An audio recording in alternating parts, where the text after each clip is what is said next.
ഇന്നത്തെ നേർക്കാഴ്ച നമ്മുടെ റോഡ് സേഫ്റ്റിയായിട്ട് ബന്ധപ്പെട്ടുള്ള നേർക്കാഴ്ച എന്ന് പറയുന്നത് എപ്പോഴും കണ്ടുവരാറുള്ള ഒരു കാര്യമാണ്. അതായത് വലത്തേക്ക് വളവ് തിരിയുന്ന ഒരു വാഹനങ്ങൾ, പ്രത്യേകിച്ച് ടൂ വീലറുകാർ ഇടതുവശം ചേർന്നല്ല റൈറ്റ് സൈഡിലേക്ക് തിരിയുന്നത് എന്നുള്ളതാണ്. വലതുവശം ചേർന്നാണ് തിരിയുന്നത്. അത് എതിരെ വരുന്ന ഒരു വാഹനം അതിൻ്റെ ഇടത്ത് സൈഡിൽ കൂടെ വരുമ്പോൾ നമ്മുടെ റൈറ്റ് സൈഡ്, അതായത് ഓപ്പോസിറ്റ് വണ്ടിയുടെ ഇടതുവശത്ത് കൂടി തിരിഞ്ഞു കയറി ചെല്ലുമ്പോൾ ഉണ്ടാകുന്ന ഭവിഷ്യത്തൊന്ന് ആലോചിച്ച് നോക്കണം. പെട്ടെന്ന് അങ്ങോട്ടും ഇങ്ങോട്ട് വെട്ടിക്കേണ്ടി വരും. അഥവാ വെട്ടിച്ചത് കറക്റ്റ് ആയില്ലെങ്കിൽ ഉറപ്പാണ് അപകടം ഉണ്ടാകും.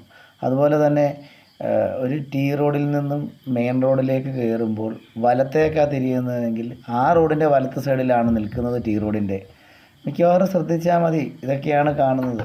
അതായത് ഇടത് ഭാഗത്ത് നിൽക്കാതെ വലത് ഭാഗത്താണ് നിൽക്കുന്നത്. അപ്പം ആ മെയിൻ റോഡിൽ നിന്നും ഈ നമ്മൾ നിൽക്കുന്ന ടീ റോഡിൻ്റെ ഇടത് ഭാഗത്തേക്ക് കയറേണ്ടവൻ റോഡിൻ്റെ വലത് ഭാഗത്തൂടെ കയറേണ്ടി വരും. അതാണ്. അപ്പോൾ അതുകൊണ്ട് ഒന്ന് ശ്രദ്ധിക്കുക. നമ്മളെപ്പോഴും ഇടതുവശത്ത് കീപ്പ് ചെയ്ത് പോവുക, അപകടം ഒഴിവാക്കുക. അപകടം ഉണ്ടായാൽ നമുക്കുണ്ടാകുന്ന നഷ്ടം ഏത് രീതിയിൽ എങ്ങനെയെന്ന് പറയാനൊക്കത്തില്ല. നമ്മുടെ സ്വപ്നങ്ങളൊക്കെ ആയിരിക്കും അവിടെ പൊഴിഞ്ഞു പോകുന്നത്. ബെഡിൽ കിടക്കേണ്ട ഒരു സാഹചര്യമൊക്കെ ഉണ്ടായിരുന്നു. ആലോചിച്ച് നോക്കണം.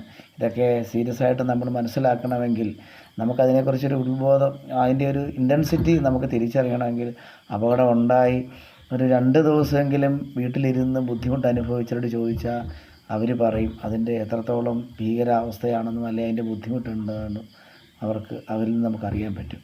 ഇതൊന്നും ഉണ്ടാകാതെ സ്വയം ഒന്ന് ചിന്തിച്ചാൽ മതി. ഒന്ന് വീട്ടിലിരിക്കേണ്ട സാഹചര്യം ഉണ്ടായാൽ, തിന്നാവുന്ന വേദന മാക്സിമം തിന്നാനിടയായാൽ, അല്ലെങ്കിൽ ആക്സിഡൻ്റ് ഉണ്ടാകുന്ന സമയത്ത് ഏത് രീതിയിലാണ് നമുക്ക് അപകടം ഉണ്ടാകുന്നതെന്ന് പറയാനൊക്കത്തില്ല. കൈയൊടിവോ കാലൊടിവോ എങ്ങനെയൊക്കെയാണെന്നും പറയാനൊക്കത്തില്ല.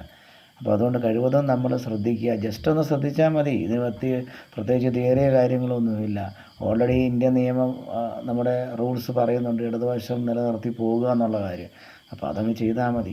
ഇടത്തോട്ട് തിരിയുന്നവർ ഇടതുവശം കൂടി തിരിയും, പക്ഷേ വലത്തോട്ട് തിരിയുമ്പോൾ വലതുവശത്തു കൂടിയാണ് തിരിയുന്നത്.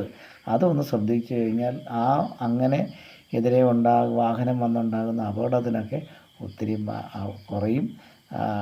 ഒത്തിരി കുറയുമെന്നല്ല, അപകടം ഒഴിവായി തന്നെ പോകും. അതുകൊണ്ട് അത് പ്രത്യേകം ഒന്ന് ശ്രദ്ധിക്കണം. ഇത് പല സ്ഥലത്തു നിന്നും നമ്മൾ ബൈക്ക് യാത്ര ചെയ്യുമ്പോൾ നേർക്കാഴ്ചയിൽ കാണുന്ന ഒരു കാര്യമാണ്. നമ്മളിപ്പോൾ അവരോട് പറയാൻ പോയി കഴിഞ്ഞാൽ അവർക്കത് ശത്രുതയാണ്. അവരേതാണ്ട് മോശമാക്കാൻ ചെന്ന രീതിയിലാണ് അവർ കാണുന്നത്. എന്നാൽ അത് പറഞ്ഞതിനോട് ശരിയാണ്, അല്ലെങ്കിൽ നമ്മൾ ചെയ്തതിനകത്തിലെ മിസ്റ്റേക്കാണ്. കാര്യം ഈ മിസ്റ്റേക്ക് മൂലം ഉണ്ടാകുന്നത് വെട്ടിത്തിരുത്താൻ പറ്റുന്ന ഒരു കാര്യമല്ലെന്ന് കൂടി മനസ്സിലാക്കണം. അപകടമാണ്. ചിലപ്പോൾ നമ്മൾ മുഖേന വേറൊരുത്തനായിരിക്കും, ഒരു കുടുംബത്തിൻ്റെ അത്താണിയായിരിക്കും അപകടത്തിൽ പെടുന്നത്. അപ്പോൾ അതുകൊണ്ട് നമ്മളെല്ലാവരും ആ ഒരു കാര്യം മനസ്സിൽ കണ്ട് യാത്ര ചെയ്താൽ നന്നായിരിക്കും. ഓക്കെ.